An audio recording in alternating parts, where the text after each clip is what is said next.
Hello friends, कैसे हैं आप लोग? आज का टॉपिक जैसे कि मैंने टाइटल में दिया है, राम जी से रिलेटेड है। और अभी आपको पता है पूरा देश अभी राम जी के प्राण प्रतिष्ठा के बाद पूरा देश इमोशनल है, वाइब्रेशंस बहुत हाई हैं। तो मैंने सोचा कि क्यों ना छोटा सा टॉपिक जस्ट आप लोग के लिए राम जी के ऊपर डिस्कशन के ऊपर एक टॉपिक बनाऊं और आप लोगों से थोड़ा आइडिया एक्सचेंज करूं इस चीज़ पे। The only idea behind this was that जब राम जी की प्राण प्रतिष्ठा हुई है तो उससे लॉ ऑफ अट्रैक्शन का क्या रिलेशन है। बेसिकली आई थिंक जो आज हमारे प्रधानमंत्री जी भी थोड़ा-सा कन्वे करना चाह रहे थे और बाकी संत लोग भी हमेशा करते आए हैं, कि हम सिर्फ राम जी की प्राण प्रतिष्ठा को तो देखें, लेकिन उनके कुछ चरित्र को या उनके कैरेक्टर को भी अपने अंदर अपनाएँ। और ये समय आ गया है कि हम लोग सिर्फ उनको स्टोरी की तरह ना लें, बट राम जी के जो स्वरूप है, उनके जो कैरेक्टर है, उसको अपने अंदर थोड़ा लेने की कोशिश करें। क्योंकि माइंडसेट ऐसा हो जाता है कि हमारी कॉन्शियसनेस और अवेयरनेस से हम थोड़ा दूर हो जाते हैं। लॉ ऑफ अट्रैक्शन में अगर हम राम जी से क्या सीख सकते हैं, उनकी वैल्यूज से क्या सीख सकते हैं? अगर हम रामायण के काफ़ी पार्ट्स को समझें तो रामायण जी के अफर्मेशन सीता जी को लेके बहुत स्ट्रांग थे।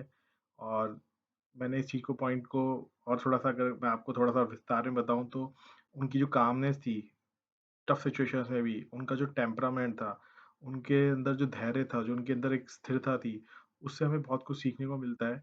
और आपने ये देखा ही कि थोड़े पड़ाव डिफ़िकल्ट रहे, लेकिन अंत में उनकी विजय निश्चित थी और विजय हुई।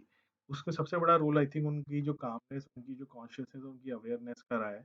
उनके अंदर जो धैर्यता थी, धैर्य के साथ-साथ गंभीरता थी। और आज की डेट में जो सबसे ज़्यादा प्रॉब्लम हम फेस कर रहे हैं, इम्पेशंस है।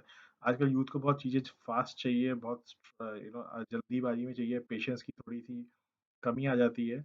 तो उस रामायण की स्टोरीज़ को अगर हम सब कांड्स को यानी चैप्टर्स को अगर हम रामचरितमानस के थोड़ा-सा अध्ययन करें, स्पेशली राम जी के कैरेक्टर को थोड़ा समझें, तो आपकी लॉ ऑफ अट्रैक्शन करना मुश्किल हो जाएगा। राम जी की बस थोड़ी वैल्यूज़ को अपने अंदर ढालना है। राम जी हमेशा ये कहते हैं, और कुछ नहीं तो सबसे सबसे बड़ी चीज़ है कि आप उनके कैरेक्टर को उनको सरेंडर करके ढाल सकते हैं। स्पेशली सुंदरकांड में वो विभीषण को क्लियर कट इंडिकेशन था कि जब विभीषण उनकी शरण में आता है तो कहते हैं जो भी मेरे शरण में आता है अगर उसका मन साफ है, दिल निर्मल है, कोमल है, अंदर स्वच्छता है, दिल में मन निर्मल है, तो एक बार राम जी की शरण में आ गए तो डेफ़िनेटली विजय निश्चित है। और वो विभीषण का वहीं पे राज तिलक कर देते हैं लंका के लिए। एंड में अल्टीमेटली क्या हुआ?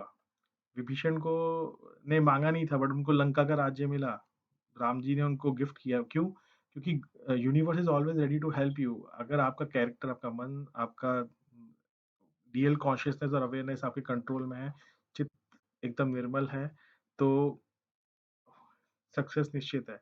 और उसका छोटा-सा उदाहरण मैं आई थिंक, देखिए मैं किसी पर्टिकुलरली पॉलिटिकल एफ़िलिएशन से नहीं बोल रहा हूँ, बट अगर आप स्पिरिचुअलिटी पॉइंट ऑफ व्यू से भी पूछें, या स्पिरिचुअलिटी पॉइंट ऑफ व्यू से अगर आप थोड़े अवेयर हैं, अगर आपका स्पिरिचुअल ओरिएंटेशन थोड़ा हो रखा है, तो अगर आप उस चीज़ को ढंग से प्रधानमंत्री मोदी के 11 दिन के अनुष्ठान के जो फास्टिंग के बाद जो उनकी चीज़ निकल के आई थी, वाणी निकल के आई थी उस स्टेज पे, उसमें आपको थोड़ा वही चीज़ें महसूस होंगी कि you only attract what you are. मतलब उन्होंने जो संकल्प लिए हो या इंटेंशन लिए होंगे आज से 30, 35, 40 साल पहले, जब पुराने वीडियोज़ निकल के आ रहे हैं, तो जो उनके अंदर के मन के संकल्प थे वो आज साकार हो रहे हैं। उन्होंने वो जो मंदिर उन्होंने विजुअलाइज़ किया था, उन्होंने या कई साधु संतों ने या जिस तरह से विजुअलाइज़ किया था, आज वो उभर के एक बड़े स्ट्रक्चर में तैयार हो गया। तो ये लॉ ऑफ अट्रैक्शन ही तो क्या है। हाँ, बट कुछ चीज़ें होती हैं, लॉन्ग टर्म गोल्स होते हैं जो 5, 10, 15 इयर्स में अचीव होते हैं।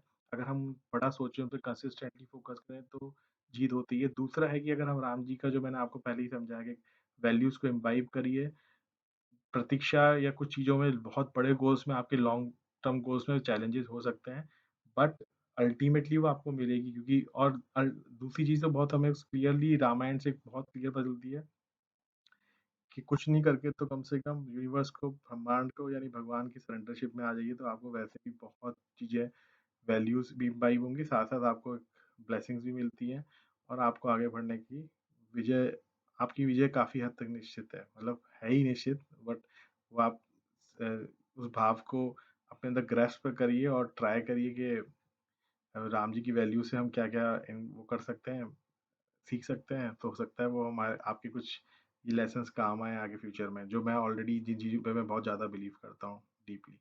Thank you so much.